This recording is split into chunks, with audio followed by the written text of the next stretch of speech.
You know, coral reefs are so important. They help to keep the oceans alive, but they are vulnerable and in decline because of warming ocean waters. So we're going to take a look at what is being done to the world's healthiest coral reefs that are right offshore of Galveston's coast. They're located over 100 miles offshore and surrounded by a lot of deep water.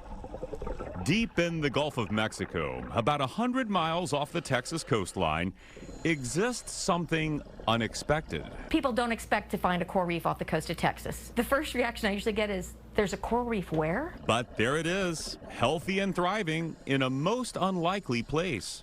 As most of the world's coral reefs are in decline, the Flower Garden Banks Reef is as healthy today as it was when scientists began monitoring it back in 1970. Because coral reefs are declining all over the globe, when we find ones that are healthy, we want to keep them that way. These reefs remain healthy because of their location. They're sheltered in a deep, cool habitat far from shore. But like all reefs, they are fragile. And scientists say their location will only protect them from a warming climate for so long. When ocean temperatures get warm, that is not good for coral reefs. Corals get stressed and then they turn white and bleach. And so when corals bleach and don't have enough time to recover because temperatures stay too warm, then corals die.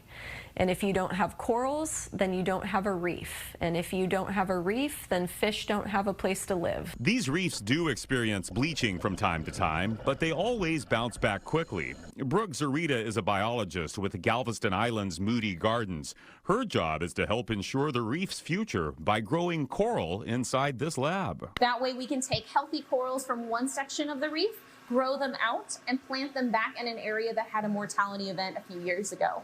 And that will be kind of the purpose of this lab, is to kind of safely keep these corals, try to grow them really quickly to then help rebuild the reefs. According to the National Oceanic and Atmospheric Administration, coral reefs across the world have experienced bleaching over the past year, and climate models suggest all of the world's reefs will experience severe bleaching every year beginning in 2040. The Flower Garden Banks Reef, deep in the Gulf of Mexico, may offer the best chance of survival. They kind of serve as repositories for what could help restore some other reefs potentially in the future.